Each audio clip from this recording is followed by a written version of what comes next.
Hi everyone, so we are starting chapter number 5, India, a home to many. ये जो chapter है आपकी class 7th social studies की जो सेकंड पार्ट आई है उस बुक का ही चैप्टर नंबर 5 है। अभी तक जो भी चैप्टर हमने कवर किया उसका प्लेलिस्ट वीडियो के एंड में है, वहां जाकर आप देख सकते हैं सभी चैप्टर्स को। ओके, किसी भी चैप्टर का आपको पीडीएफ में नोट्स चाहिए तो सभी जो चैनल के लिंक्स है वो डिस्क्रिप्शन बॉक्स में है, जैसे इंस्टाग्राम हो गया वहां डीएम कर सकते हैं या जीमेल आईडी पे आप मैसेज कर सकते हैं ना। सो पीडीएफ से नोट्स भी हैं, सिर्फ नोट्स भी आप ले सकते हैं या क्वेश्चन प्रैक्टिस भी जो होते हैं प्रैक्टिस के क्वेश्चन वो भी साथ में ले सकते हैं। चलिए हम चैप्टर को स्टार्ट करते हैं और रीड करते हैं। यहाँ पर संस्कृत में एक श्लोक दिया हुआ है, हितोपदेश मतलब अच्छे जो वचन होते हैं उनमें से एक यहाँ पर कहा गया है, अयम निजः परो वेति गणना लघु चेतसाम उदार चरिता नाम तू वसुदैव कुटुंबकम। इसका मतलब क्या है? This is mine that is not mine, कि अयम निज मतलब ये मेरा है, वह तुम्हारा है या वह मेरा नहीं है। हम ऐसा बोलते हैं ना, ये चीज मेरी है, ये तुम्हारी नहीं है या वो मेरी नहीं है। So think the narrow minded. ऐसा कौन सोचता है कि किसी चीज को अपना बोलना, किसी को कहना ये मेरा नहीं है, मैं इसको नहीं जानता, ये चीज मेरी नहीं है। ये नैरो माइंडेड, जिनकी छोटी सोच होती है वो लोग ऐसा बोलते हैं। फॉर द नोबल माइंडेड, ऐसे लोग जो समझदार हैं, जो बड़े दिल के हैं, जो अच्छे लोग हैं, the whole world is their family, मतलब उनके लिए पूरी दुनिया ही उनका परिवार होती है।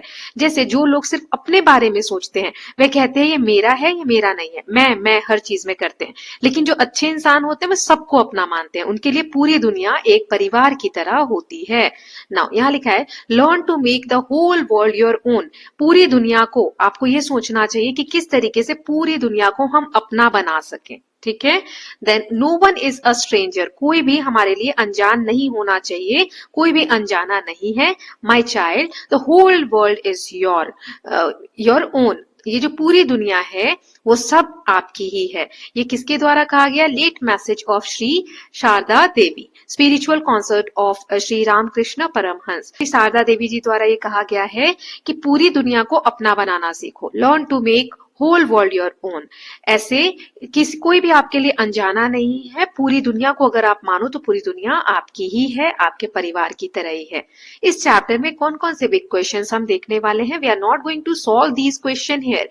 यहाँ पर हम इसके आंसर्स नहीं देखेंगे, है ना। इसमें क्या दिया जाता है, ये क्वेश्चन क्यों है कि इन्हीं क्वेश्चन के बेसिस पे पूरा चैप्टर आपको समझाया गया है। जैसे पहला है, what has made India home for people from different parts of the world. दुनिया के अलग अलग जगहों से लोग आकर हमारे देश में रह रहे हैं, तो ऐसा क्या है इंडिया में कि ये घर बन चुका है सभी लोगों का, अलग अलग देशों से आकर लोग यहाँ रहते हैं। व्हाई डिड ऑप्रेस्ड और persecuted people from other countries seek refugee in India. Oppressed मतलब जिनको दबाया जा रहा हो, परसिक्यूटेड मतलब जिनके ऊपर अत्याचार किया जा रहा हो। ऐसे लोग रेफ्यूजी मतलब हमारे इंडिया में आकर अपना घर क्यों बनाते हैं या इंडिया में आकर क्यों रहना चाहते हैं। What is it about the nature of Indian society, हमारा जो इंडिया है वहां हमारी जो सोसाइटी है उसका क्या नेचर है, किस तरीके की सोसाइटी है। That enables people to assimilate here, कि लोग कहीं से भी आकर यहाँ असिमिलेट होना चाहते हैं। असिमिलेट मतलब होता है घुलना मिलना चाहते हैं। ठीक है, तो हम अपने कल्चर के बारे में, अपनी सोसाइटी के बारे में जानने जा रहे हैं कि हमारा जो इंडिया है इतना फेमस सोसाइटल लेवल पे क्यों है। ओके, नाउ चलिए पढ़ते हैं चैप्टर को। In the chapter unity in diversity और many in the one, six class में हमने पढ़ा था that many Indians may be called migrants in the sense of people not living near their birth place और with their original community. हमने इस chapter में पढ़ा था बहुत सारे भारतीय जो हैं उन्हें हम माइग्रेंट्स कहते हैं। ये इस सेंस में हम कहते हैं कि वो लोग जहां उनका बर्थ प्लेस है, जैसे मैं बिहार से हूँ तो बिहार में मैं अभी नहीं रह रही हूँ, मैं किसी और स्टेट में रह रही हूँ, तो जहां पर मैं अभी रह रही हूँ, मैं एमपी में अभी रह रही हूँ, तो ये क्या हो गया मेरे लिए, मैं यहाँ पर क्या हूँ, माइग्रेंट हूँ, है ना। मैं हूँ कहाँ से? बिहार से। ये क्या है? मेरा बर्थ प्लेस है ना। और विद देयर ओरिजिनल कम्युनिटी, मैं माइग्रेंट क्यों हूँ एमपी में? क्योंकि मैं अपनी ओरिजिनल कम्युनिटी के साथ नहीं रह रही हूँ, जहां से मैं जुड़ी हुई हूँ वहां पे नहीं रह रही हूँ, जो मेरा बर्थ प्लेस है मैं वहां पर नहीं रह रही हूँ। So in this chapter we will explore another type of migrant. अब ये तो हो गया कि हमारे देश में ही, बिहार भी इंडिया में है और एमपी भी इंडिया में ही है, ये तो क्या हमारे देश के अंदर माइग्रेशन की हम बात कर रहे हैं। अब एक ऐसे माइग्रेंट के कॉन्सेप्ट को हम समझेंगे जो people who came to India from other parts of the world and settle here, adding another dimension of the diversity. तो पहले ही हमारे इंडिया में बहुत सारी डाइवर्सिटी है, अलग अलग भाषा बोलते हैं लोग, अलग अलग कपड़े पहनते हैं, अलग अलग तरीके की क्विजीन है, खाने पीने का सबका रहन सहन अलग है। तो अब हम जानेंगे कि सिर्फ इंडिया से ही नहीं, other part of the world, मतलब दुनिया के अलग अलग जगह से आकर कैसे इंडिया में लोग आते हैं और हमारी डाइवर्सिटी में एक और डायमेंशन ऐड करते हैं, मतलब एक और नजरिया हमें देखने को मिलता है। There have been many such migrant communities in India's history. हमारे इंडिया का जो इतिहास है इसमें बहुत सारे ऐसे माइग्रेंट कम्युनिटीज जो हैं वो इंडिया में आए अप टू रिसेंट टाइम, और आज भी ऐसा होता है। We cannot cover them all in this chapter and have selected only a few representative examples. Then यहाँ क्या कहा गया कि हम सारे तो कवर नहीं कर सकते है ना, लेकिन कुछ एग्जाम्पल्स यहाँ पर जो ऐसे कम्युनिटी हैं, ऐसे माइग्रेंट कम्युनिटीज हैं, उनके बारे में इस चैप्टर में हम जानने वाले हैं। ओके, नाउ यहाँ पे दिया हुआ है, think about it, let us just see, imagine this scenario, a stranger knock at your door eight midnight. मानो एक ऐसा सीन दिया गया यहाँ पर कि कोई स्ट्रेंजर यानी अनजान व्यक्ति आपके दरवाजे पे नॉक करता है। मिडनाइट मतलब बिल्कुल रात हो चुकी है और वहां पर आपको नॉक कर रहा है, दरवाजा बजा रहा है। It is raining heavily outside and the stranger seek shelter for the night, claiming that his car broke down while he was driving in the vicinity. अब ये कह रहा है कि बारिश हो रही है बाहर बहुत ज्यादा। अब वो स्ट्रेंजर जो है, अनजाना व्यक्ति जो कह रहा है कि वो रात में आपके यहाँ पे रुकना चाहता है ना, क्योंकि उसकी गाड़ी खराब हो गई, वो यहीं पर गाड़ी से कहीं जा रहा था। Your family goes into huddle to discuss the pros and cons of letting a stranger into house at night. किसी अनजाने को घर में रोकना है तो इसके लिए डिस्कशन होने लग गया। Form two groups to discuss the argument for and against in the scenario. अब उसे रोकना चाहिए या नहीं रोकना चाहिए, तो ऐसे दो ग्रुप्स बनाइए और डिस्कस कीजिए। तो इसके क्या पॉइंट्स हो सकते हैं, जैसे अगर एक ग्रुप तो कहेगा कि नहीं रुकना चाहिए क्योंकि कोई अनजाना है, हम जानते नहीं है कि वो क्या है क्या नहीं है, कैसे बिहेव करेगा, कहीं किसी गलत इरादे से तो नहीं आया है ना, ये सब चीजें। दूसरा ग्रुप कहेगा नहीं रुकने देना चाहिए, कोई अनजान है, पता नहीं कहाँ जाएगा, बाहर इतनी बारिश हो रही है तो कहाँ रुकेगा, है ना, तो हमें ऐसे लोगों की मदद करनी चाहिए। तो दो तरीके के आर्ग्यूमेंट्स हो सकते हैं। So now extend this scenario to a country like India. अब मान लो ये जो सिनेरियो था इसे आप इंडिया जैसी कंट्री के बारे में सोचो। जब कोई रेफ्यूजी मतलब कोई बाहर का व्यक्ति शरण लेने इंडिया में आता है, शरणागत कोई इंडिया में आता है शेल्टर लेने के लिए, विल सिमिलर आर्ग्यूमेंट्स अप्लाई। तो क्या सिमिलर डिस्कशंस होंगे? कोई कह रहा है किसी कंट्री में उनके साथ भेदभाव हो रहा है या सही से ट्रीटमेंट नहीं मिल रहा है उनको, तो वो लोग इंडिया में आ रहे हैं कि हमें शरण दीजिए, हमें रहने दीजिए, तो क्या इंडिया में रहने देना चाहिए कि नहीं रहने देना चाहिए? ये दो तरीके के आर्ग्यूमेंट्स हमेशा होते रहते हैं, है ना। तो इनके दोनों के आंसर्स क्या होंगे, सबके अलग अलग होंगे। आप क्या आंसर लिख सकते हैं मैं यहाँ पर आपको दिखा देती हूँ, आप ट्राई करेंगे इस तरीके से आंसर्स लिखने का। ओके, एक सेकेंड। तो पहला क्वेश्चन था what do the arguments for and against, उसके फेवर में या अगेंस्ट जो डिस्कशंस हो रहे हो कैसे होंगे, तो आर्ग्यूमेंट्स इन फेवर, फेवर में आप क्या बोलोगे, focus on humanitarian values and compassion and safety. Humanitarian मतलब क्या होता है कि मानवीय, कि अरे यार बेचारे को कहाँ जाएगा वो रात में, कंपैशन यानी दया आ रही है, उसकी सेफ्टी का कि बाहर बारिश हो रही है, रात है तो उसे रोक लेना चाहिए। और कोई अगेंस्ट में होगा जो नहीं चाहता उसको रोकना, तो कहेगा पर्सनल सिक्योरिटी का रीजन है, रिस्क हो सकता है ऐसे व्यक्ति को रोकना। तो ये दिखाता है this shows the need to balance kindness with caution. तो हमें दया के साथ साथ जिम्मेदारी, कॉशन मतलब एक अवेयरनेस होनी चाहिए कि हम ऐसे ही किसी को ना रोक ले, हमें जांच पड़ताल करनी चाहिए। दूसरा क्वेश्चन था कि अगर इंडिया में कोई रेफ्यूजी आता है तो डू सिमिलर आर्ग्यूमेंट्स अप्लाई, तो भी क्या ऐसे आर्ग्यूमेंट्स होने चाहिए? Yes, similar concern exist but at national level India follows law and security check. जब घर के लेवल पे बातचीत हो रही है तो आपस में सुलझा लेते हैं, इंडिया लेवल पे कोई किसी और कंट्री का व्यक्ति इंडिया में आना चाह रहे तो लॉ और सिक्योरिटीज चेक होते हैं। At the same time India provide shelter based on humanitarian values and compassion.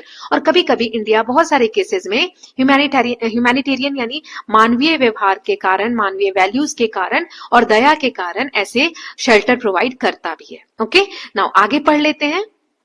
So I hope आपको आंसर्स क्लियर हुए होंगे। Now stories of Indian Jews. अब ज्यूज एक कम्युनिटी है, इनके बारे में हम पढ़ेंगे, ठीक है। Jews sought sanctuary in India in several waves. मतलब ज्यूज जो लोग हैं, जो कम्युनिटी है, वो इंडिया में कई बार में आए, मतलब ऐसा नहीं एक साथ सारे आ गए। The persecution of Jews in various countries led to them having to flee their homes. Persecution मतलब होता है अत्याचार। ये मैंने आपको बताया था कि बहुत सारे अत्याचार हुए लोगों के साथ, ज्यूज के साथ, जहां पर वो रह रहे थे बहुत सारी कंट्रीज में। इसके कारण वो लोग फ्ली मतलब होता है वो अपने देश, अपने घरों को छोड़कर बाहर जाने लग गए। India has proved to be a safe haven where they can practice their faith without fear. तो इंडिया एक ऐसी जगह बनी जहां पर वो लोग अपने फेथ फेथ को, अपने जो उनकी सोच है, विचार है, उसको प्रैक्टिस कर सकते थे, मतलब अपने धर्म को बिना किसी डर के मान सकते थे, उसको अपना सकते थे, है ना। जहां पर वो थे उनके साथ तो भेदभाव हो रहा था, परसिक्यूशन हो रहा था। The Bene Israel are a Jews community that live on the Konkan coast just south of Mumbai. तो ऐसे ही बेनी इजराइल करके ज्यूज एक कम्युनिटी है जो रहती है कोंकण कोस्ट पे। कहां पर है? Konkan coast, south of Mumbai, है ना। According to some scholars, they came around 175 BCE from the ancient kingdom of Israel. ये लोग जो मुंबई आए, ये कब आए? 175 BCE, बिफोर कॉमन एरा के अराउंड। पहले ये लोग कहां पर रहते थे? Ancient kingdom of Israel, Israel का जो पुराना साम्राज्य था वहां पर। On their journey their ship was caught in a storm and ship wrecked near the coast. क्या हुआ था? जब वो जर्नी पे थे, आ रहे थे यहाँ पर, तो यात्रा के दौरान उनका जो जहाज था वो तूफान में फंस गया और तट के पास टूट गया, है ना। शिप रैक्ट, रैक्ट मतलब होता है टूट जाना, जहाज जो है टूट गया। द सर्वाइवर्स, जो जहाज में बचे थे, है ना। देखो यहाँ पर जीव्स जो वर्ड है ना, ये वाला जीव्स, इसका मीनिंग दिया हुआ है, ये कम्युनिटी के बारे में बताया गया है ना। तो चलिए इसके बारे में पहले पढ़ लेते हैं यहाँ से। Jews are members of people and the cultural community originating from the ancient Hebrews of Israel and traditionally linked to the religion of Judaism. आज के समय में जो जुडाइज्म रिलीजन है उसको मानने वाले लोगों को ज्यूज कहा जाता है, ठीक है। ये एंशियंट जो इजराइल वाला पार्ट है वहां से ये लोग बिलोंग करते हैं। A Jew may be identify either by descent from Jewish ancestry और थ्रू कन्वर्शन। मतलब जो आज जिन्हें हम ज्यूज के नाम से जान रहे हैं ना, तो ये जो ज्यूज है या तो ये डिसेंट से है, मतलब वो उसी धर्म से जुड़े हुए हैं शुरू से ही। एंसेस्ट्री उनकी मतलब जो उनके पूर्वज है वो उसी धर्म को मानते चले आए हैं, उसी से जुड़े हैं, या फिर कन्वर्ट हुए उस धर्म में, है ना, कन्वर्जन हुआ है। Jewish identity may therefore be defined as the base as on the basis of religion, culture, history और एथनिसिटी। मतलब इनकी जो आइडेंटिटी है, जो पहचान है, वो कैसे मानी जाती है कि वो किस रिलीजन से जुड़े हुए हैं, उनके रिलीजन के बेसिस पे, उनके कल्चर के बेसिस पे, उनकी हिस्ट्री के बेसिस पे, क्यों कैसे जुड़े हुए हैं, जैसे इजराइल से आए हुए हैं, है ना। तो ये सब चीजें, और एथनिसिटी के बेसिस पे। एथनिसिटी मतलब होता है कि वो किस ग्रुप से जुड़े हुए हैं, किस कम्युनिटी का पार्ट है ना। तो इन सब बेसिस पे हम ज्यूज की आइडेंटिटी को बताते हैं। नाउ नेक्स्ट देख लेते हैं। यहाँ हम रीड कर रहे थे द सर्वाइवर्स, जैसे जो शिप जो है रेक्ड हो गई थी, टूट गई थी कोस्ट के पास, तो जो सर्वाइवर जो उसमें जिंदा बचे थे, जो सर्वाइव हो गए थे, सेटल इन इंडिया, वो इंडिया में सेटल हो गए, उन्होंने अपनी नई लाइफ शुरू की। Although they lost their holy books, जो उनकी किताबें थी धर्म से रिलेटेड, जो धर्म ग्रंथ वगैरह थे, वो जो किताबें थी वो तो लॉस्ट हो गई थी। They remember their prayers which says there is only one God, लेकिन उनको उनकी जो प्रेयर है, जो प्रार्थना थी, वो याद थी। किताबें तो उनकी पूरी लॉस हो गई थी, वो जहाजी यात्रा जो वो कर रहे थे यात्रा उसमें, ठीक है। नाउ अब क्या हुआ ओवर टाइम, हाँ, जो उनकी प्रेयर थी, उन प्रेयर के हिसाब से क्या था कि एक ही भगवान है, उनका ऐसा मानना था। Over time Bene Israel grew to become the largest Jewish community in India. अब यही कम्युनिटी जो इंडिया में सेटल हुई थी, एक समय ऐसा आया, मतलब धीरे धीरे समय बीतने के साथ साथ ये इंडिया में एक कम्युनिटी जो है ज्यूइश कम्युनिटी की लार्जेस्ट पार्ट बन गई, numbering over 25,000 shortly after India gained independence. लगभग 25,000 के अराउंड जब आजाद हुआ हमारा देश, तब इनकी पॉपुलेशन हो गई थी। Several groups arrived much later, बाद में और ग्रुप्स आए, जैसे between 12th and 19th centuries, again facing persecution in their respective countries. Respective मतलब जो जहां से आया था उनकी कंट्री में, वहां पर परसिक्यूशन हो रहा था उनके साथ, तो बाद में भी बहुत से लोग आए। वो वाले जो पहले थे वो तो हमने देखा 175 BC के अराउंड आए थे, अब ये लोग कब आए? 12th और 19th सेंचुरी के अराउंड। Now some Jews settle near Cochin, present day Kochi, आज जो कोची जगह है वहां पर ये लोग सेटल हुए, समुद्र का किनारा। देखो ना, इंडिया का जो सदर्न पार्ट है कुछ इस तरीके से, तो ये लोग शिप से आते थे, तो ये कोस्टल एरिया या कोची, कोंकण, तो यहाँ पर ये लोग सेटल हुए, है ना। The raja of Kochi granted them land free of cost as long as world sun and moon endure. अब यहाँ पर जो कोची के राजा थे, उन्होंने जो ये लोग आ रहे थे उनको फ्री में जमीन दी रहने के लिए, ठीक? और कहा कि ये देखो लिखा है एज लॉन्ग एज, कब तक के लिए दी? जब तक ये दुनिया है, सूरज है, चांद है, तब तक ये जमीन तुम्हारी रहेगी, मतलब कोई पैसा नहीं लिया। Jews built a synagogue which enabled them to practice their faith even as they became part of Indian society. Synagogue मतलब क्या होता है? a place of worship of Jews where religious services and special ceremonies like weddings are held. एक तरीके से जैसे हम लोगों का मंदिर होता है ना, वैसे ही ज्यूज लोगों का पूजा स्थल होता है जहां पर उनकी मैरिज सेरेमनीज वगैरह होती हैं, पूजा पाठ वो लोग जो करते हैं। तो ऐसी जगह वहां पर उन लोगों ने बनाई, जो जगह राजा ने दी थी वहां पर इन्होंने, पर वो लोग अपने फेथ को प्रैक्टिस किया करते थे इंडियन सोसाइटी का पार्ट होने के बाद भी। नाउ आगे यहाँ पर दिया हुआ है स्वामी विवेकानंद जी का ये इमेज है। Swami Vivekananda in his speech delivered at the world parliament of religions held at Chicago in 1893 had these memorable words. यहाँ पर इनकी एक स्पीच हुई थी स्वामी विवेकानंद जी की 1893 में शिकागो में। वहां पर उनका जो स्पीच है ना बहुत फेमस है, ठीक है। तो इसमें उन्होंने क्या क्या चीजें कही थी जो फेमस हुई थी उसके बारे में हम यहाँ पर पढ़ने वाले। उनके ही शब्द यहाँ लिखे गए हैं। I am proud to belong to a nation which has sheltered the persecuted and refugees of all religions and all nations of the earth.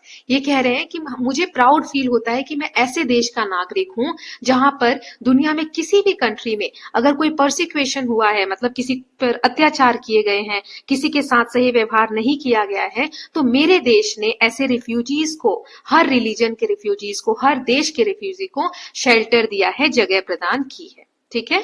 Now I am proud to tell you that we have gathered in our bosom the purest remnant of Israelites who came to the southern India and took refuge with us in the very year in which their holy temple was shattered to pieces by Roman tyranny. अब इसमें वो क्या कहते हैं कि I am proud to tell you, मुझे बताने में गर्व है कि हमने अपने हृदय में, मतलब that we have gathered in our bosom the purest remnant of Israelites, कि हमने अपने अंदर, अपने हृदय में उन पवित्र, प्योरेस्ट मतलब पवित्र, रेमनेंट मतलब बचे हुए, है ना, पवित्र बचे हुए जो यहूदी लोग थे, जो इजराइलाइट्स थे, उनको जगह दी। और वो कहाँ आकर बसे? भारत में, सदर्न इंडिया में, है ना, दक्षिण भारत आए और हमारे यहाँ पर उन्होंने रेफ्यूजी मतलब शरण ली, है ना। यहूदी लोग जब परेशान हुए तो भारत आए और भारत ने उन्हें अपनाया। वे उसी वर्ष भारत आए, देखो यहाँ पर क्या लिखा है, and took refugee with us in the very year, उसी वर्ष भारत आए, विच देयर होली टेम्पल वो शेटर्ड टू पीसेस, जब उनके मंदिर थे उनको तोड़ दिया गया,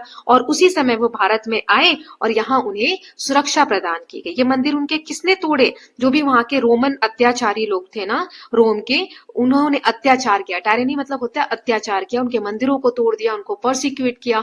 तो क्या, तो वो लोग इंडिया आए और इंडिया में उन्हें सदर्न पार्ट जो है इंडिया का, वहां पर शरण मिली। फिर वो कहते हैं, I am proud to belong to the religion which has sheltered and still fostering the remnant of grand Zoroastrian nation. अब देखें कि मुझे उस धर्म से होने पर गर्व है, जिस धर्म से वो बिलोंग करते हैं। देखो, बिलोंग टू द रिलीजन, मुझे उस धर्म से होने का गर्व है जो जोरोस्ट्रियन लोग थे, पारसी ने कहा जाता है, ऐसे समाज के लोगों को शरण दी और आज भी उन्हें संभाल कर रखा हुआ है। देखो क्या, एंड स्टिल फॉस्टरिंग, है ना, द रेमिनेंट मतलब जो अभी भी लोग यहाँ पर रह रहे हैं, जोरोस्ट्रियन लोग जो रह रहे हैं, जोरोस्ट्रियन पीपल जो यहाँ पर रह रहे हैं, उनको आज भी हमारा देश संभाल कर रखता है। तो हमारे देश में इतनी डाइवर्सिटी है कि कोई कहीं से भी आता है तो उसे हमारा देश अपने में समा लेता है, अपना बना लेता है ना, जो कोट के साथ हमने चैप्टर को स्टार्ट किया था ना। यहाँ पर पिक्चर दी गई है, दो पिक्चर नीचे दी गई है। Is the place shown in both the photographs the same? क्या जो दो फोटोग्राफ्स हैं, ये वाली अभी नीचे भी एक देखेंगे, क्या ये दोनों सेम है?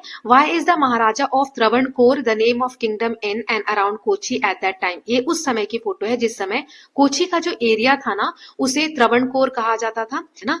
Giving such an expensive gift to the Jewish synagogue for the Torah religious book of the Jewish. देखो यहाँ पर जो महाराजा ऑफ त्रावणकोर है, वो बहुत एक महंगा या कीमती, जो हम कह सकते हैं, गिफ्ट दे रहे हैं जूइश जो मंदिर है उसमें, है ना। एक तरीके से गिफ्ट है या दान है, जो भी है। तो ऐसा क्यों कर रहे हैं वो?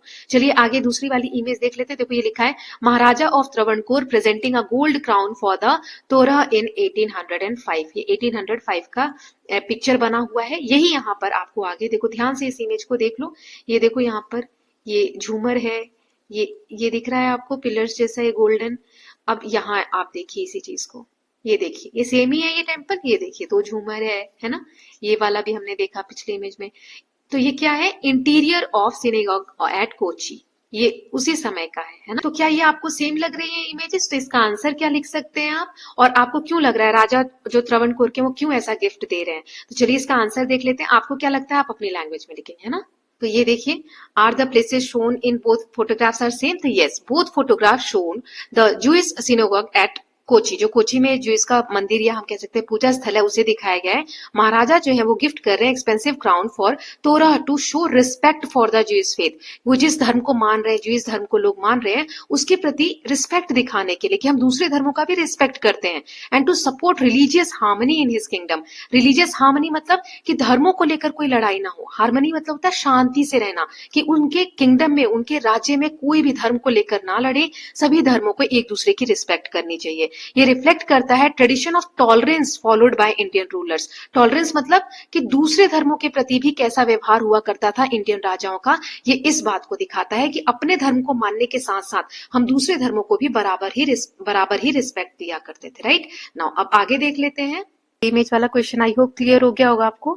नाउ आगे भी एक इमेज दी गई है, लेट्स एक्सप्लोर में यहाँ दिया हुआ है, observe the picture, this picture and what clues do you get about the integration of Jews community into Indian society over time. समय के साथ साथ जो ज्यूज कम्युनिटी थी, इस पिक्चर को देख के आपको क्या लगता है इंडिया में उनका किस तरीके से इंटीग्रेशन हुआ, मतलब किस तरीके से वो लोग घुल मिल गए इंडियन कम्युनिटी के साथ, इंडियन कल्चर के साथ। तो इस पिक्चर को देख के क्या समझ में आता है?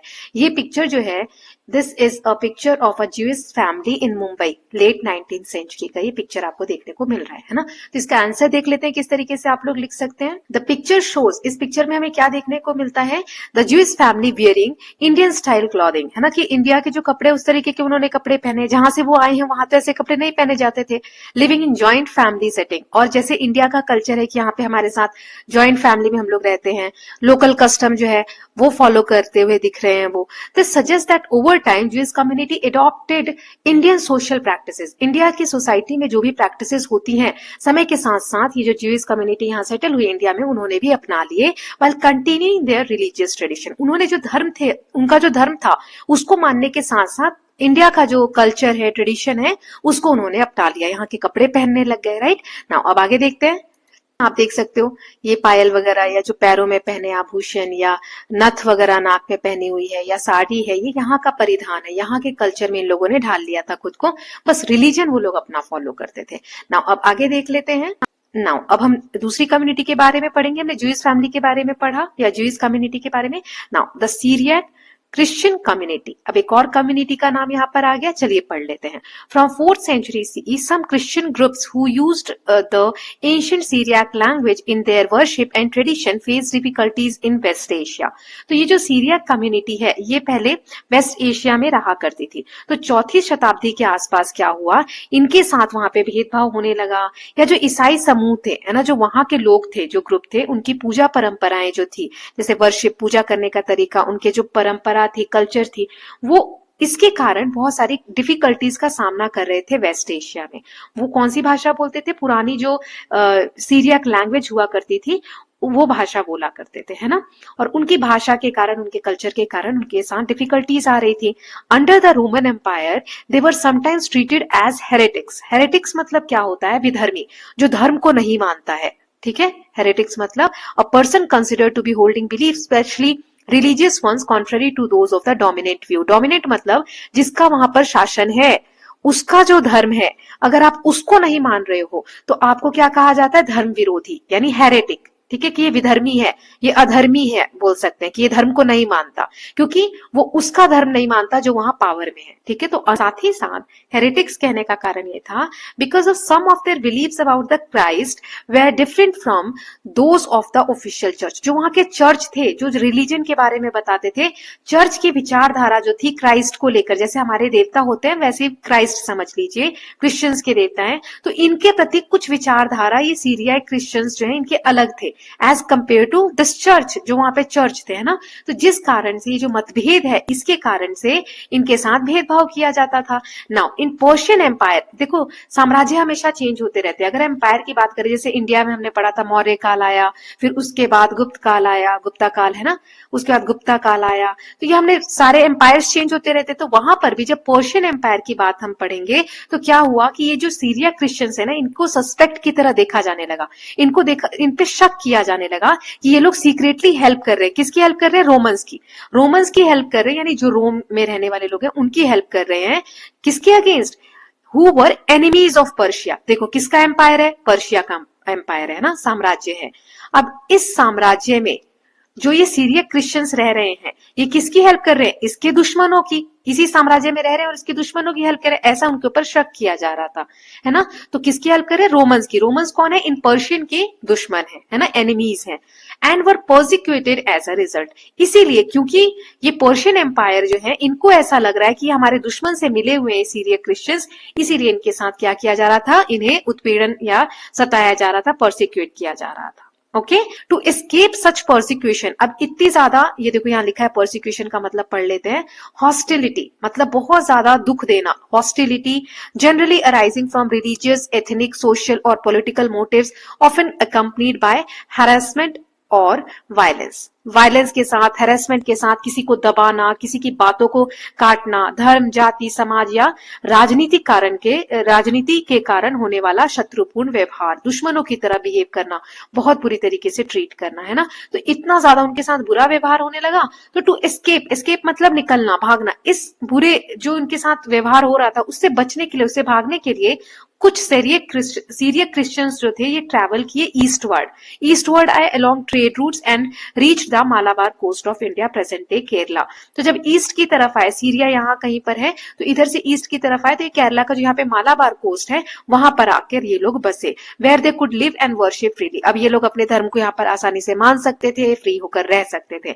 इन India Syriac Christians are also called Syrian Christians. इन्हें इंडिया में सीरियन क्रिश्चियंस के नाम से भी जाना जाता है। और इनमें भी बहुत सारे सेक्ट्स हैं। सेक्ट्स यानी धर्म में मतलब इनका जो ये धर्म है, सीरियन क्रिश्चियंस जो है, इनके अंडर भी बहुत सारे ग्रुप्स हैं। मतलब एक किसी ग्रुप का है, दूसरा किसी ग्रुप का है। जैसे हमारे यहाँ कास्ट होती है तो कास्ट अलग अलग होती है, वैसे ही सीरियन क्रिश्चियंस के अंदर भी बहुत सारे सेक्ट्स हैं, बहुत सारे ग्रुप्स बटे हुए हैं। ओके, शाखाएं बटी हुई हैं इस धर्म की।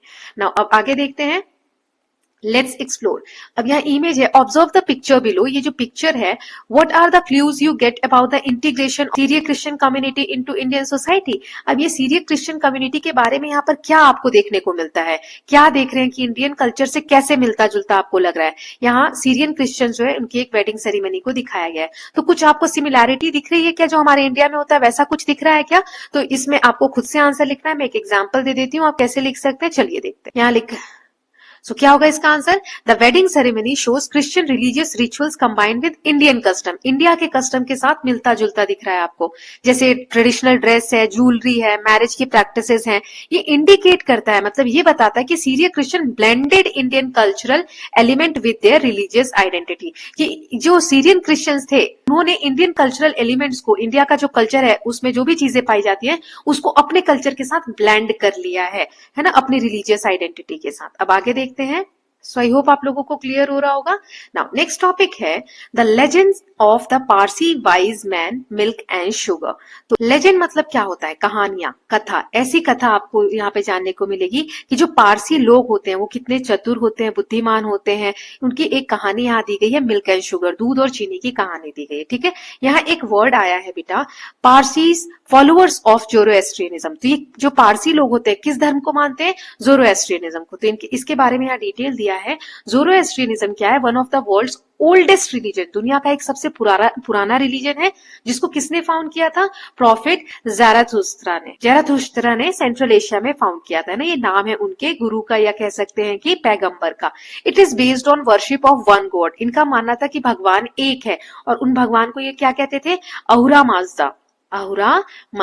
इससे एमसीक्यूज टाइप के क्वेश्चंस बन सकते हैं बेटा, है ना, कि कहाँ पे हुआ था ये धर्म की शुरुआत, कौन पैगंबर थे, क्या उनके गॉड का नाम था। Choosing good over evil is an important aspect of this faith. ये जो फेथ है, जोरोएस्ट्रियनिज्म जो धर्म है या जो भी विचारधारा है, इनका मानना है कि अच्छाई मतलब गुड, जो अच्छा होता है उसको हमें एविल के ऊपर रखना चाहिए, अच्छाई को चुनना चाहिए। सभी धर्म यही कहते हैं। तो इस धर्म की भी ये महत्वपूर्ण शिक्षा है। Okay, now Parsis follower of Zoroastrianism came to India primarily to escape religious prosecution in Persia, modern day Iran. Persia जो है वो मॉडर्न डे, आज जहां देखो ये जैसे इंडिया का नदर्न पार्ट है ना, मैं वेस्टर्न वाला साइड ड्रॉ कर रही हूँ रफली। तो यहाँ पे पाकिस्तान है, पाकिस्तान के बाद आप देखेंगे अफगानिस्तान है और फिर ईरान आता है ना। इसी ईरान को क्या कहा जाता था, ये मॉडर्न समय में हम ईरान कहते हैं और इसे पहले पर्शिया कहा जाता था। तो पर्शिया में क्योंकि ये जो पारसीज है इनके साथ परसिक्यूशन हो रहा था, इनके साथ अच्छा ट्रीटमेंट नहीं हो रहा था रिलीजन के बेसिस पे, तो ये वहां से भागने के लिए पहले तो आए है ना। After the Islamic conquest of Persia in the 7th century सी, यहाँ पर इस्लाम धर्म ज्यादा फैल गया। तो इस्लाम धर्म जो थे ये पारसी कल्चर को मानते नहीं थे, ज़ोरोएस्ट्रियनिज्म धर्म को मानने को तैयार नहीं थे, इसीलिए प्रोसिक्यूशन हो रहा था। तो यहाँ से भागना चाहते थे। तो यहाँ तक आपको समझ में आया। पहले जो ईरान था, मतलब पहले जो पर्शिया था, वहां पर क्या था, Zoroastrianism was the state religion of mighty Sassanid empire. वहां पर सैसानिड एम्पायर था, मतलब सैसानिड साम्राज्य था। तो उनका ये हम कहते हैं ना जैसे स्टेट नेशनल फ्लैग क्या है या नेशनल रिलीजन, इंडिया का कोई नेशनल रिलीजन नहीं है। तो वहां पर जैसे स्टेट रिलीजन उस वक्त क्या था, यही ज़ोरोएस्ट्रियनिज्म। कब से कब तक, 3rd century से 7th century तक है ना, इस समय दिया है। लेकिन इसके बाद क्या हुआ, आफ्टर द एम्पायर फेल, ये जो सैसानिड एम्पायर है ना ये खत्म हो गया, मतलब इसका फॉल हुआ, ये डिक्लाइन होने लग गया। जैसे अपने यहाँ भी साम्राज्य चेंज होते हैं वैसे। तो यहाँ पर कौन आ गए, अरब मुस्लिम है ना। तो it fell to Arab Muslim लोगों ने इनको हराया। Forces in middle of 7th century Zoroastrianism face religious persecution in many forms. तो इसके बाद जब मुस्लिम लोग आ गए तो इन्होंने ज़ोरोएस्ट्रियनिज्म जो थे उनके साथ बहुत ज्यादा रिलीजियस परसिक्यूशन करना शुरू कर दिया। अब इसमें वो लोग क्या करते थे, किस तरीके से तंग करते थे, तो फोर्स कन्वर्शन टू इस्लाम, कि इस्लाम को अपनाओ, आप अपना धर्म कन्वर्ट करो, चेंज करो, आप इस्लाम धर्म को अपनाओ। रिलीजियस टैक्सेस, जजिया कर लगाने लगे, कर यानी टैक्स है ना, जजिया नाम का टैक्स लगाने लगे कि आप दूसरे धर्म के हो तो आपको टैक्स देना पड़ेगा। Destruction of their sacred fire temples, जहां पर वो लोग पूजा पाठ करते थे, पवित्र अग्नि जो मंदिर हुआ करते थे उनको उन्होंने डिस्ट्रक्ट करना शुरू कर दिया, नुकसान पहुंचाने लगे। As well as social and legal marginalisation मतलब होता है किनारे कर देना, अलग थलग कर देना है ना। तो ये ज़ोरोएस्ट्रियंस थे, इनको ये लोग मार्जिनलाइज करने लग गए, समाज में अलग करने लगे, इनको मेन जो स्ट्रीम है उससे अलग। जैसे आपकी नोटबुक होती है तो नोटबुक में साइड में मार्जिन होती है ना, यहाँ पर मैम बोलती है मार्जिन में लिखना है आपको। तो ये मार्जिन मतलब क्या, किनारा, ठीक है, किनारा, मेन जो पेज है उससे अलग। तो ऐसे ही सोसाइटी में जब किसी को मार्जिनलाइज करते हैं मतलब कि आप उसे मेन सोसाइटी से बाहर कर रहे हैं। तो जो ज़ोरोएस्ट्रियंस पहले वहां के मेन लोग थे अब उनको क्या किया जाने लगा, मार्जिनलाइजेशन किया जाने लगा। यहाँ तक क्लियर है। ये आपको कैसा लगा वर्ड मार्जिनलाइजेशन, अच्छे से समझ में आया? इसके ऊपर डेफिनेशन वगैरह आपको लिखने को आएगी, बड़ी क्लासेस में बहुत ज्यादा आपको डिटेल में पढ़ने को इसके बारे में मिलेगा। तो आप मुझे कॉमेंट सेक्शन में लिखिए कि कॉन्सेप्ट समझ में आया, मार्जिनलिज्म क्या होता है। नाउ आगे देखते हैं। They were therefore forced to flee Persia। अब इतना ज्यादा उनके साथ फोर्सफुली कन्वर्जन करा रहे हैं, टैक्स लगा रहे हैं, उनके टेम्पल्स को डिस्ट्रक्ट कर रहे हैं, उनको मार्जिनलाइज कर रहे हैं। तो उन्हें क्या हुआ, फोर्सफुली ऐसा फोर्स किया जाने लगा, दबाव दिया जाने लगा कि वो पर्शिया छोड़कर चले जाएं। Unable to freely practise their faith, group of Zoroastrians made the courageous choice to leave their homeland and sail across the Arabian sea. इसके बाद इतना ज्यादा टॉर्चर सहने के बाद वो अपने धर्म को फ्री तरीके से प्रैक्टिस नहीं कर पा रहे थे। तो कुछ ज़ोरोएस्ट्रियंस ने मिलकर एक साहसपूर्ण कार्य किया कि उन्होंने अपने घर को, अपने होमलैंड को जहां उनका सब कुछ था उसको छोड़ा और अरेबियन सी में सेल करने लगे। सेल यानी जहाज में निकल पड़े। Several groups of them reached India's western coast. India का जो वेस्टर्न कोस्ट है, ये वाला गुजरात वाला पार्ट है ना, यहाँ पर मैप में आप देखते हैं, वहां पर ये लोग आए in present day Gujarat between 8th and 10th century सी। तो आप देख रहे हो किस तरीके से अलग अलग पार्ट में इंडिया के यहाँ पर जो क्रिश्चियंस बसे हुए हैं या अलग अलग धर्म के जो लोग बसे हैं, जैसे ज़ोरोएस्ट्रियनिज्म पारसी जो होते हैं, या अलग अलग जो धर्म के लोग हैं वो कैसे आकर बाहर से बसे हुए हैं और हमारे इंडिया ने सबको अपनाया है ना। नाउ आगे लिखा है the Parsis carried little with them. पीछे कुछ रह तो नहीं गया डेफिनेशन वगैरह? नहीं। चलिए अब आगे रीड करते हैं। पारसी जब अपने साथ आए, जब पारसी इंडिया में, they carried little with them, वो बहुत कम चीजें लाए थे अपने साथ। Their sacred fire and some hope to make a home in a place they had heard was safe India. वो अपने साथ एक एक पवित्र अग्नि हम कह सकते हैं, वो सेक्रेड मतलब होता है पवित्र, है ना। तो पवित्र अग्नि वो अपने साथ लेकर आए थे, जिसे उन्होंने सोचा कि एक सुरक्षित स्थान, इंडिया उस वक्त सुरक्षित स्थान के नाम से जाना जा रहा था, क्योंकि बहुत सारे धर्म के लोग यहाँ आकर रह रहे थे ना, कि एक ये सुरक्षित स्थान इंडिया है, यहाँ जाते हैं, यहाँ पर जाकर हम भी अपना नया घर बसाएंगे, है ना। Raja Jadi Rana was the king of Sanjan in coastal Gujarat. ये जो किनारा वाला जगह है, कोस्टल एरिया है गुजरात का, उस वक्त राजा संजन का राज्य था। अकॉर्डिंग टू लेजेंड, कहानियों की अगर हम माने तो Parsis approached the raja for a safe place to stay. Parsi जो आए बाहर से, वो राजा के पास गए कि हमें जगह दे दीजिए सेफली रहने के लिए। Since they were unfamiliar with each others languages, the Raja showed them a jug full of milk. अब क्योंकि वो एक दूसरे की भाषा समझते नहीं थे, तो राजा ने क्या किया, एक जग दूध भर के दिया, indicating that the kingdom was full and could not accommodate more people. और ये बताने की कोशिश की, क्योंकि भाषा तो समझते नहीं थे, तो उन्होंने दूध का भरा हुआ जग देकर ये कहने की कोशिश की कि जो हमारा किंगडम है, राज्य है, वो ऑलरेडी पूरा भरा हुआ है, मतलब अब इसमें नए लोगों के रहने की जगह नहीं है। तो राजा क्या बताना चाह रहे थे कि हमारा राज्य पहले से ही भरा हुआ है और लोगों को नहीं रखा जा सकता। A wise man among the Parsis took a spoon of sugar and dissolve it into the milk. अब एक बहुत बुद्धिमान पारसी था उसी ग्रुप में जो राजा से बात करने आया था, तो उसने क्या किया, एक चम्मच चीनी ली और दूध में मिला दिया, without allowing the milk to spill over. अब इससे क्या हुआ, दूध भरा का भरा ही था, दूध नीचे नहीं गिरा और चीनी उसमें घुल गई। तो Rana was pleased and provided a secure place for them to settle in his kingdom. इसका मतलब क्या हुआ, वो समझाना चाहते थे पारसी कि हम घुल जाएंगे, घुल मिलकर रहेंगे। फिर जो राणा थे उन्होंने रहने की जगह प्रोवाइड की। आप एक टेम्पल देख सकते हैं, 18th सेंचुरी का Parsi fire temple in Udvada, south Gujarat, close to place where Parsis first reach India. ये वो जगह है जहां पर पारसी लोग जो है पहली बार इंडिया आए थे। ओके, नाउ अब एक क्वेश्चन है, आगे देख लेते हैं। What do you think dissolving the sugar in the milk without spilling it meant? इसका मतलब क्या है कि बिना दूध को फैलाए चीनी जो है उसमें घुल गई, तो इससे क्या बताना चाहते थे? तो इसका क्या आंसर है, मैंने ऑलरेडी आपको बताया। अगर ये आता है एक्स्ट्रा क्वेश्चन में तो आप कैसे लिखेंगे, चलिए आंसर देख लेते हैं। तो इसका आंसर क्या होगा, इट सिंबलाइज्ड, ये दिखाता है that new commerce would blend peacefully, कि वो शांति से सोसाइटी में आराम से रहने लग जाएंगे और वैल्यू उसमें बढ़ाएंगे ही, कुछ कम नहीं करेंगे, and not disturb local culture और हार्मनी। जो वहां पर शांतिपूर्ण व्यवहार उस जगह पर हो रहा है, जैसे उनके लोग रह रहे हैं उस साम्राज्य में, वैसे ही रहेंगे, लोकल कल्चर को डिस्टर्ब नहीं करने वाले हैं, घुल मिलकर रहेंगे। यही बताना चाहते थे। आगे देखते हैं। ये जो प्राचीन पवित्र आग वो अग्नि लेकर आए थे, तो ancient sacred fire continues to burn in Udvada a short distance from where the Parsis first arrive. तो इस टेम्पल में अभी भी वो जो सेक्रेड फायर है, पवित्र अग्नि है, वो जल रही है। They combine their ancient traditions with those of the local culture.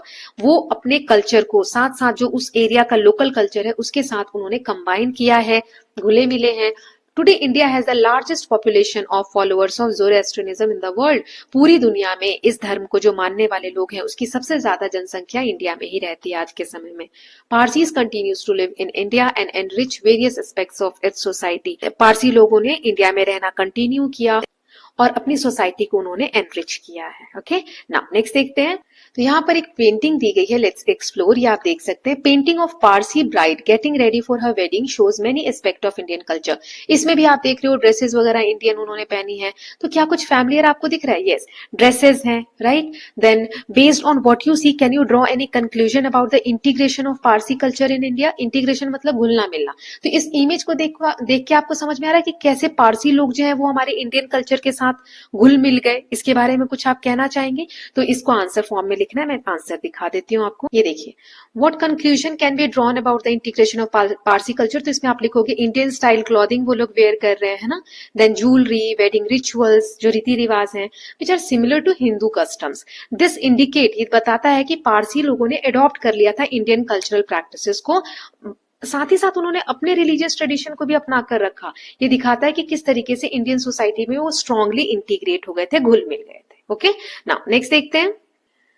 There are deep connection between philosophy of Zoroastrianism and India's ancient Vedic school of thought. हमारे जो वैदिक काल के जो थॉट्स हैं, वेदों में जो थॉट हैं, विचार हैं, वो बहुत ज्यादा उसकी जो फिलोसफी है वो जोरोस्ट्रियनिज्म धर्म से मिलती है। For example, they share the same concept of cosmic order holding the universe together. जैसे हमारे वेदों में माना गया है वैसे ही पारसी धर्म में भी बहुत सारी चीजें सेम देखने को हमें मिलती हैं। जैसे कि यहाँ पर एक विचारधारा है कॉस्मिक ऑर्डर। कॉस्मिक मतलब ब्रह्मांड की जो व्यवस्था है, कैसे ब्रह्मांड में यूनिवर्स को पूरी एक तरीके से बांध कर रख रखा है ना, कि एक कॉस्मिक ऑर्डर है जिसने पूरी दुनिया को संभाल रखा है।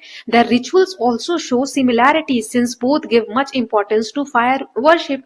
हमारे में भी देखते हैं आप इंडियंस हिंदू में कि कोई भी पूजा पाठ होता है तो हम लोग अग्नि आहुति वगैरह देते हैं, अग्नि प्रज्वलित करते हैं, है ना। तो वैसे ही इनके रिचुअल्स में भी अग्नि पूजा बहुत ज्यादा महत्व रखती है। There are also interesting differences, बहुत सारे डिफरेंसेस भी हमें देखने को मिलते हैं दोनों कल्चर में। In the Vedas devs are beneficial gods, मतलब जो देव वगैरह होते थे, देवता है, वो क्या उन्हें माना जाता है, वो कल्याण करते हैं, है ना। बेनिफिशियल मतलब कल्याणकारी है वो।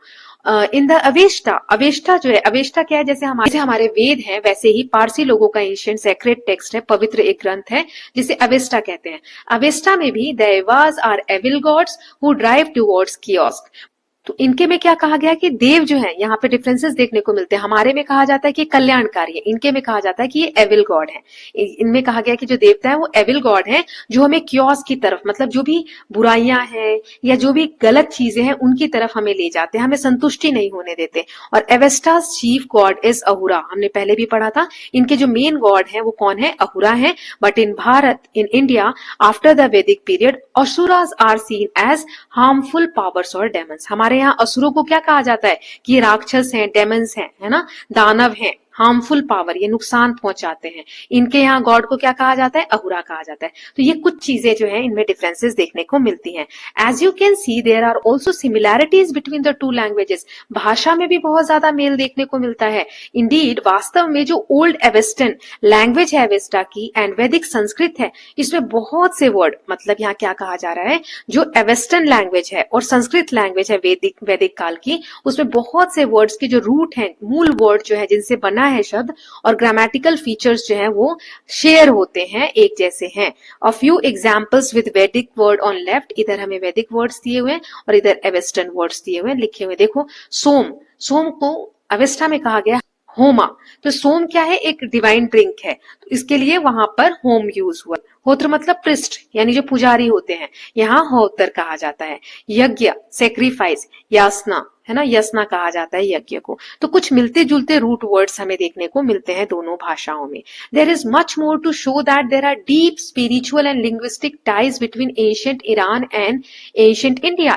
ये देखने को मिलता है ईरान और जो हमारा एंशिएंट इंडिया है उसमें बहुत सारे, इसके अलावा भी लैंग्वेज हो गया, इसके अलावा भी बहुत सारे स्पिरिचुअल मतलब अध्यात्म के तौर पे बोले, लिंग्विस्टिक यानी लैंग्वेज के तौर पर बोले, ऐसे बहुत से रिलेशंस देखने को मिलते हैं दोनों के बीच में। ओके, नाउ अब हम पढ़ेंगे नई कम्युनिटी के बारे में। अभी तक हमने दो कम्युनिटी के बारे में पढ़ा है ना। अब देखते हैं अरब मर्चेंट कम्युनिटी। अरब से जो आए मर्चेंट यानी व्यापारी जो समूह आया, उसके बारे में अब हम पढ़ने वाले हैं। ओके, तो अरब जो व्यापारी थे, मर्चेंट्स थे, वो इंडिया में 7th सेंचुरी से आने लगे, 7th सेंचुरी के बाद से, और बहुत सारे उनमें से सेटल हो गए। कहाँ पर, west coast, in places like Kerala, Gujarat, Karnataka, यहाँ पर। They traded spices and other goods, married local women and formed new communities. वो यहाँ पर जब बसने लगे, गुजरात, कर्नाटका, केरला, तो यहाँ पर उन्होंने शादियां की, वहां पे जो लोकल औरतें थी उनसे मसाले वगैरह के व्यापार किए और भी बहुत सारे सामानों का व्यापार किया। नई कम्युनिटी उन्होंने यहाँ पर बना ली। In Kerala they become part of Mappila Muslim community. Kerala जो है वहां पर तो ये एक कम्युनिटी का पार्ट बन गए जिनका नाम क्या है, Mappila Muslim, and helped build India's oldest mosque. और ये इंडिया का चेरामन जुमा मॉस्क केरला में है, सबसे ओल्डेस्ट मॉस्क बिल्ड करने में उन्होंने मदद की। ठीक है, मॉस्क यानी मस्जिद। आगे देखते हैं, द चेरामन जुमा मस्जिद है ना, ये नाम है इसका। These early Arab settlers in India came as peaceful traders. ये जो अरब ट्रेडर्स है ना, अरब से जो ये आए थे व्यापारी, ये पीसफुल ट्रेडर्स की तरह आकर बसे, मतलब शांति से बसे, जीतने के इरादे से नहीं आए थे वो, बस यहाँ रहने लगे, व्यापार करने लगे, यहीं शादी वादी की, यहीं रह गए। कन्क्वेरर्स नहीं थे, ऐसा नहीं जाके इंडिया को जीतना है या इंडिया पे अपना हक करना है, वहां के राजाओं को हटाना है, ऐसा कुछ इरादा शुरू में नहीं था। अर्ली यहाँ लिखा है ना, शुरुआत में जो सेटलर्स आए थे, they brought new ideas, culture and religion. वो अपने साथ नए नए आइडियाज लाए थे, नए कल्चरल ट्रेडिशंस लाए थे, रिलीजन लेकर आए थे, है ना। And played an important role in India's history of trade and cultural exchange. यहाँ पर ये लोगों का इनका बहुत इंपॉर्टेंट रोल है इंडिया के ट्रेड और कल्चरल एक्सचेंज जो हुए अरब कंट्रीज के साथ, उसमें, है ना। नहीं ये लोग नहीं आते तो ये विचार, ये जो ट्रेड्स वगैरह है, या जो ये कम्युनिटी यहाँ सेटल हुई है, ये सब नहीं हुई होती, है ना। अब आगे हम एक और कम्युनिटी के बारे में पढ़ते हैं, अफ्रीकन कनेक्शन। अब इंडिया का अफ्रीका के साथ क्या कनेक्शन है। So we have a different kind of story with Siddis. Siddis के बारे में अब हम पढ़ेंगे, बहुत सारी स्टोरियां हैं। Siddhis are of African origin. Siddhis जो लोग हैं ना, ये अफ्रीका से इनका ओरिजिन हुआ है। एंड स्लेव देयर, वहां पर इनको दास बनाकर रखा गया, स्लेव बनाकर रखा गया, और उसके बाद वहां स्लेव बनाकर इंडिया लेकर आए। They were brought to India as a slaves of Arab, Portuguese and British traders between 7th and 19th century. तो जब ये लोग सिद्धीज जो थे अफ्रीका के थे, तो इंडिया में कैसे आए। इंडिया में जो ये अरब मर्चेंट्स आते थे, ट्रेडर्स आते थे ना, व्यापारी, पोर्चुगीज जो पुर्तगाल के आते थे, ब्रिटिशर्स बाद में आने लगे, तो ये लोग अपने साथ दास दासियों को लाते थे, स्लेव्स को लेकर आते थे, है ना। तो वहां से ये लोग सिद्धीज जो है इंडिया में आने लग गए। इन 18th सेंचुरी, जब 18वीं शताब्दी आई, सम सिद्धीज गेन्ड प्रोमिनेंस इन मुस्लिम रूलर्स आर्मीज। 18वीं शताब्दी में क्या हुआ, यहाँ पर कौन थे, मुस्लिम रूलर्स थे इंडिया में, है ना। तो उनकी आर्मी में ये जो सिद्धीज स्लेव्स के फॉर्म में आए थे, उन्होंने एक इंपॉर्टेंट जगह अपना ली, बना ली अपनी, है ना। प्रोमिनेंस मतलब बहुत इंपॉर्टेंट एक रोल प्ले करने लगे, ब्रीफली कंट्रोल्ड। और उन्होंने क्या कंट्रोल किया, आगे देखते हैं। ये देखो, young Siddhi girl from Karnataka, Siddhi women from Karnataka. तो ये इनकी मुस्लिम जो रूलर्स थे पार्ट ऑफ बंगाल वाले एरिया में, वहां इनकी इंपॉर्टेंट पकड़ हो गई, है ना। Their cultural identity represent a fusion of African and Indian tradition. अब इनकी जो कल्चरल आइडेंटिटी है, इसमें एक फ्यूजन देखने को मिलता है, मिक्स बोल सकते हैं दो ट्रेडिशन का, अफ्रीका के कल्चर का और इंडिया के कल्चर का। Siddis have a distinctive dance accompanied by African style drumming. इनका जो डांस है, नृत्य की इनकी एक अलग ही विशेष तरीके का नृत्य करते हैं, जिसमें अफ्रीका की एक शैली होती है ढोल बजाना, उस तरीके से उसी शैली में ढोल बजाए जाते हैं। Over time they have adapted their language to regional influences and integrated African religious practices with adopted faith of Hinduism. धीरे धीरे उन्होंने क्या किया, जो यहाँ रीजनल, इस रीजन में जहां वो रह रहे हैं, वहां की चीजों के साथ उन्होंने बहुत सारी चीजों को अपना लिया, अपनी भाषा को उसमें ढाल लिया। जो हिंदुइज्म में रिलीजियस प्रैक्टिसेस हैं, धर्म के हिसाब से जो प्रैक्टिसेस वगैरह होते हैं, उसको उन्होंने धीरे धीरे अडॉप्ट कर लिया, अपने उसमें इंटीग्रेट कर लिया, मिला लिया, कुछ चीजें चेंज कर ली, कुछ चीजें। तो ये एक मिक्स एंड मैच हमें देखने को मिलता है, चाहे वो हिंदुइज्म का हो, इस्लाम का हो, क्रिश्चियनिटी का, क्योंकि सारे धर्म इंडिया में थे, तो थोड़ा थोड़ा इन्होंने सभी से अपने कल्चर में अडॉप्ट कर लिया, है ना, इंटीग्रेट कर लिया, मेनली हम बोलेंगे। Siddis are designated as a scheduled tribe. इन्हें क्या कहा जाता है, शेड्यूल्ड ट्राइब के नाम से जाना जाता है सिद्धि। शेड्यूल्ड ट्राइब को हिंदी में हम बोलते हैं अनुसूचित जनजाति। हाउएवर सिद्धीज जो है, overall economic condition remains poor and efforts are being made to provide them with better access to education and livelihood option. लेकिन आज भी ये सिद्धीज हैं, इनकी जो आर्थिक स्थिति है, आर्थिक मतलब पैसों से रिलेटेड, तो वो ज्यादा अच्छी नहीं है ना। उनकी जो आर्थिक यानी इकोनॉमिक कंडीशन जो है, वो अभी भी माला है, अभी भी कमजोर है। एफर्ट्स किए जा रहे हैं कि उनकी शिक्षा को अच्छा बनाया जाए, मतलब उन्हें एजुकेशन प्रोवाइड की जाए, उनका जो लाइवलीहुड है, जीवन यापन के साधन है, उसमें अवसर उन्हें दिए जाए ताकि वो भी अच्छा कर सके। ओके, नाउ आगे देखते हैं, let's explore what clues do you get from African and Indian cultural integration from the picture here and above. Identify a name of few features that are distinctly Indian. देखो यहाँ पर आपने अभी जो ये ऊपर पिक्चर देखी, ये वाली, इसमें देखो, ये कह सकते हैं कि अफ्रीकन ओरिजिन है, लेकिन इनका पहनावा देखो, और क्या चीजें जो आपको बताती है कि इंडिया से रिलेटेड है। ऐसे यहाँ देखो, ये इनका डांस फॉर्म है, और इंडिया में इन्होंने अपने डांस फॉर्म को थोड़ा सा चेंज कर लिया है, राइट। तो इसमें आपको क्या देखने को मिलता है, वो आपको बताना है। तो इसका आंसर देख लेते हैं। तो इसका आंसर है कि ये जो पिक्चर हमने देखी, इसमें अफ्रीकन स्टाइल डांस और drumming along with Indian clothing, India के कपड़े पहने गए हैं, इंडियन पैटर्न जो होते हैं, ज्वेलरी और परफॉर्मेंसेस स्टाइल है। डिस्टिंक्टली इंडियन फीचर्स इसमें है, जैसे सबसे अलग इंडिया का क्या दिख रहा है, एक तो इंडियन ड्रेसेस हैं, लोकल लैंग्वेज यूज होती है इसमें, और इंडियन रिलीजियस इन्फ्लुएंस देखने को मिलता है। एक अच्छा हमें फ्यूजन दिख रहा है। फ्यूजन मतलब क्या होता है कि दो चीजें मिल जाना, है ना। अफ्रीका और इंडिया के कल्चर का एक हमें मिश्रण देखने को मिल रहा है। नाउ नेक्स्ट देखते हैं। Hirabai lobby was from the Siddhi community that settle in Gujarat. ये एक लेडी है, इनका इमेज देख रहे हैं आप, हीराबाई लोबी इनका नाम है। ये भी सिद्धि कम्युनिटी की थी, गुजरात में सेटल हुई। उन्होंने बहुत मेहनत की for the upliftment of women of her community की, जो उनकी कम्युनिटी की, उनके समाज की औरतें हैं, उनको ऊपर उठाया जा सके समाज में, है ना। Connecting them with banking services, educating them और on organic farming and other livelihood option. तरह तरह की चीजें उनको सिखाना, जैसे कि ऑर्गेनिक खेती होती है वो कैसे करें, उनको पढ़ाई की तरफ उनको फोर्स करना। She was awarded the Padma Shri in 2023। 2023 में उन्हें पद्मश्री अवार्ड, जो हमारे गवर्नमेंट का होता है, उससे सम्मानित किया गया for her selfless service to community, समाज के प्रति अपनी सभी सर्विसेज, अपना जो भी है सेवा देने के लिए। ओके, नाउ नेक्स्ट देखते हैं। अब हम आते हैं अर्मेनियंस इन इंडिया। अब एक और कम्युनिटी के बारे में पढ़ेंगे, अर्मेनियंस के बारे में। हमने अभी तक किस किस के बारे में पढ़ा? सिद्धीज के बारे में पढ़ लिया, जोरास्ट्रियंस के बारे में पढ़ लिया, राइट। सो और किसके बारे में पढ़ा था? एक और है, आप मुझे कमेंट सेक्शन में लिखिए कितने को याद है, देखते हैं। नाउ अर्मेनियंस के बारे में पढ़ते हैं। Armenia is a relatively small mountainous country located between Turkey and Azerbaijan. Azerbaijan और टर्की के बीच में छोटी सी कंट्री है जिसका नाम है अर्मेनिया। ये ईरान के नॉर्थ में है। ये सेंचुरीज एगो यहाँ क्या हुआ, Armenian merchants traded in Indian spices and fine muslin. हमारे भारत में एक कपड़ा होता था, बहुत फेमस कपड़े की क्वालिटी थी, जिसका नाम था मसलिन, ठीक है। इस कपड़े का और जो इंडियन स्पाइसेस है, मसाले हैं, इनका व्यापार करने के लिए अर्मेनियंस किया करते थे ये व्यापार। There is some historical evidence of them establishing a first settlement on the Malabar coast in 8th century. 8वीं शताब्दी में क्या हुआ, ऐसे हमें एविडेंस देखने को मिलते हैं कि इन्होंने अपनी पहली सेटलमेंट बनाई वहां, कि अब हम लोग यहीं रहकर व्यापार करेंगे, या जो भी चीजें कि अब हम यहाँ रहेंगे, है ना। तो पहली बार 8th सेंचुरी में हुआ। During the time of Mughals in 16th century, मुगलों का जब समय था 16th सेंचुरी में, तो क्या हुआ, मुगलों के बारे में 8th ग्रेड में पढ़ेंगे, है ना। Many Armenians from Persia gained patronage from emperors. Patronage मतलब होता है संरक्षण। मुगलों के समय में क्या हुआ, बहुत सारे जो अर्मेनियंस यहाँ 8th सेंचुरी में आए थे, तो 16th सेंचुरी में मुगलों ने उन्होंने पैट्रनेज दिया and begin developing settlement in India. और इस संरक्षण के कारण कि अब तो राजा ही उनका साथ दे रहे थे, उन्होंने और ज्यादा सेटलमेंट्स बनाने शुरू किए।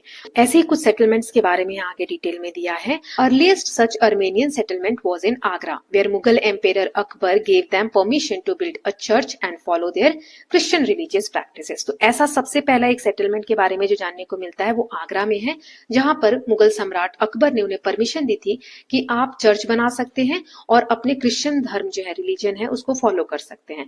Armenians began to play important role in Mughal royal household, the army as well as the administration during the time of several Mughal empire. अब क्या हुआ, इतना ज्यादा छूट मिली, धीरे धीरे वो लोग बसने लगे। तो जो मुगल एम्पायर था, राजकाज के जो काम होते थे, राजा के जो काम होते थे, उसमें इन अर्मेनियंस ने अपना बहुत इंपॉर्टेंट रोल बना लिया, कि ये बहुत इंपॉर्टेंट रोल प्ले करते थे, जो भी एडमिनिस्ट्रेशन वगैरह होता था मुगल एम्पायर के समय में। उस समय फॉर एग्जाम्पल, जैसे एक व्यक्ति का नाम दिया है अब्दुल हाई, ये चीफ जस्टिस थे अकबर के कोर्ट में। वाइल लेडी जुलियाना, ये डॉक्टर थी, रॉयल पैलेस हुआ करते हैं महल, उसमें ये क्या थी, डॉक्टर थी। अर्मेनियंस ऑल्सो सेटल इन सूरत, ये लोग और कहाँ कहाँ, ये आगरा में हमने पढ़ा सेटल हुए, उसके अलावा सूरत, कलकत्ता, कोलकाता या चेन्नई, यहाँ पर इन्होंने स्कूल बनाए, चर्चेज बनाए, ट्रीज बनाए and creating a lasting cultural impact. और यहाँ पर उन्होंने अपने कल्चर के इम्पैक्ट को छोड़ा, मतलब उन लोगों ने अपने कल्चरल इम्पैक्ट को दिखाया कि उनका क्या है कल्चर, कैसे ट्रेडिशन है, उस हिसाब से रहने लगे। Kolkata became a major Armenian hub, सबसे ज्यादा कोलकाता की अगर हम बात करें तो वहां अर्मेनिया के लोग ज्यादा रहने लगे। 18th century Armenian college and Mother Mary church continue to be active.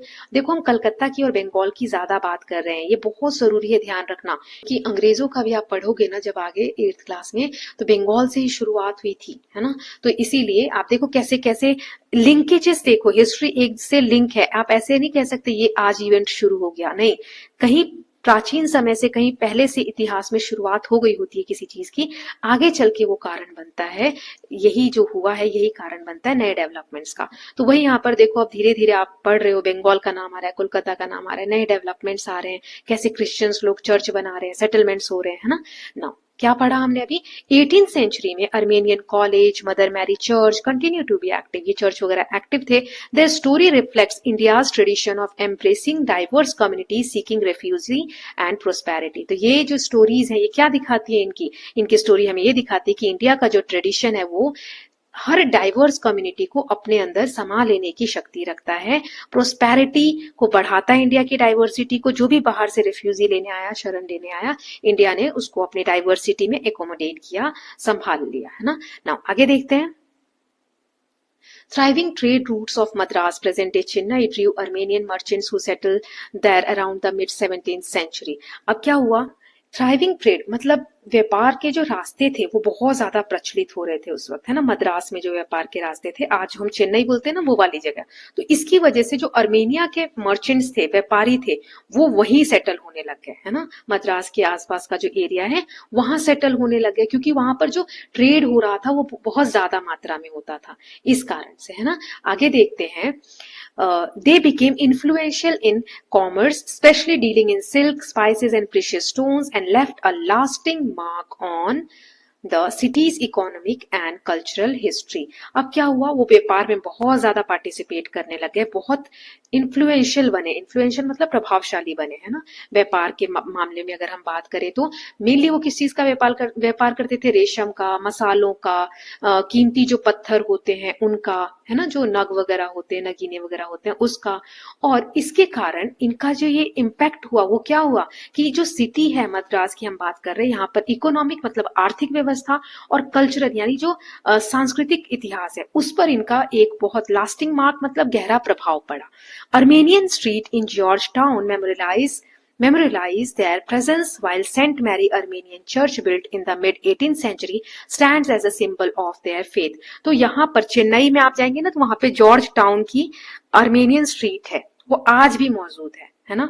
ये जो चर्च है ये उनके विश्वास को दिखाता है, उनके जो धर्म, उनका जो फेथ था उसको दिखाता है। Though the once flourishing Armenian population has dwindled over the centuries, a handful of families and heritage groups continue to preserve their architecture, style and spiritual legacy in Chennai. हालांकि क्या हुआ, समय के साथ साथ अर्मेनियन जो पॉपुलेशन थी, आबादी थी, वो ड्विंडल ओवर मतलब कि कम होने लग गई। ठीक है, शताब्दी बीतती गई, समय बीतता गया, इनकी जो आबादी है वो कम होती गई। फिर भी कुछ परिवार मतलब यहाँ पे लिखा है ना, हैंडफुल ऑफ फैमिलीज मतलब कुछ फैमिली ऐसी थी जिन्होंने आज भी चेन्नई में, अगर हम चेन्नई की बात करें, इस एरिया की बात करें, तो यहाँ पर अपने आर्किटेक्चर, जो बिल्डिंग्स वगैरह जो बनती हैं उनमें जो उनका डिजाइन होता है उसको, मर्केंटाइल मतलब व्यापार से रिलेटेड, है ना, बिजनेस से रिलेटेड, स्पिरिचुअल मतलब आत्मिकता से रिलेटेड, तो इन सब पे अभी भी इन लोगों का एक जो विरासत है कैरी कर रहे हैं। ये थोड़े ही लोग हैं लेकिन ये इस विरासत को कैरी कर रहे हैं। ओके, नाउ नेक्स्ट अब हम पढ़ने वाले हैं बहाई कम्युनिटी इन इंडिया। बहाई in the mid 18th century एक नया रिलीजन जिसे बहाई कहा जाता है, ये इसकी शुरुआत हुई पर्शिया में जो आज का ईरान है, led by man named Baha'u'llah. किसने शुरुआत की इस रिलीजन की, इस धर्म की? बहाउल्लाह ने। His teaching spoke of unity among all people and harmony between religion. तो ये शुरुआत हुई इस धर्म की, बहाई की, किसके द्वारा? बहाउल्लाह। और ये कहां पर हुई? ईरान में, यानी पर्शिया में, उस समय जो पर्शिया था। इस धर्म में मेन इनकी जो टीचिंग थी बहाउल्लाह की क्या थी, मेन शिक्षा क्या थी कि सभी लोगों को एक साथ मिलकर रहना चाहिए हार्मनी से, और सभी धर्मों में एक सामंजस्य होना चाहिए, लड़ाई झगड़ा नहीं होना चाहिए। Ruling religious leadership in Iran however branded them as a heretics. Heretics मतलब क्या होता है, मैंने पहले समझाया था, बताओ क्या होता है? बहुत जरूरी है यहाँ पर, अगर नहीं आया तो नहीं आएगा, मैं एक सेकंड के लिए रुकती हूँ, है ना। सोच के फटाफट कमेंट सेक्शन में लिखो। हो गया टाइम, यस, लिख दिया होगा आप लोगों ने। विधर्मी, जो धर्म को नहीं मानते हैं।